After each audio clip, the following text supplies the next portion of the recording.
வாங்கண்ணு தக்காளி பச்சி கடையெல்லாம் தோசை தக்காளி பச்சி. அதுக்கு தேவையானதெல்லாம் நான் சொல்கிறேன். ஃபஸ்ட்டு எண்ணெய் ஊற்றிக்கலாம். அப்புறமா கடுகு போட்டுக்கலாங்கண்ணே.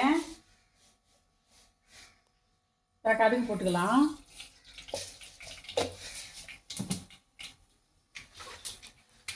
அதுக்கு தேவையான பொருள் பாருங்கண்ணே.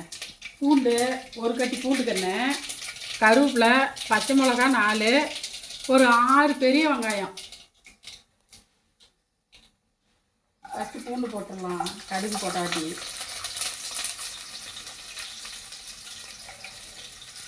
அப்புறம் இது 3யுமே ஒன்றா போட்டுடலாம். எல்லாம் 3யும் ஒன்றா போட்டுக்கின்னு நல்லா வதக்கிட்டு வதக்கலாம்.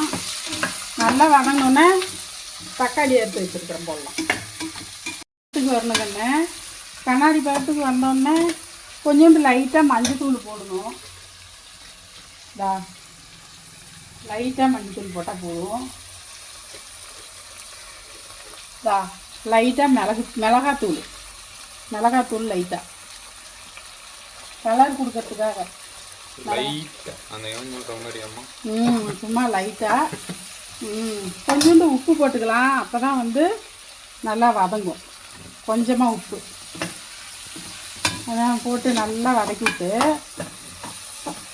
நல்லா வதங்கின வாட்டி தோசைக்கே செம்மையாக இருக்குங்க. நல்லா பேப்பர் மாதிரி தோசை ஊற்றி சாப்பிட்டோம்னா சூப்பராக இருக்கும். கடையெல்லாம் கூடாது, அப்போ தான் சூப்பராக இருக்கும்.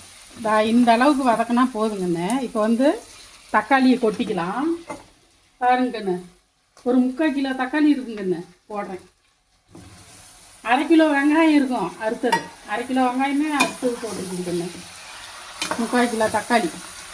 இது அப்படியே சுருண்டு போயிடும் வதங்கி. நல்லா வதங்கிட்டுங்கண்ணே, காமிக்கிறேன். நல்லா சுருண்டு எண்ணெய் மேலே வரணும்.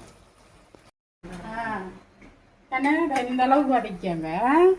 சரி, இப்படி எண்ணெய் மேலே வர வரைக்கும் இந்த அளவுக்கு வதக்கி இப்படி தோசை ஊற்றி சாப்பிட்டிங்கன்னா செம்மையாக இருக்கும்.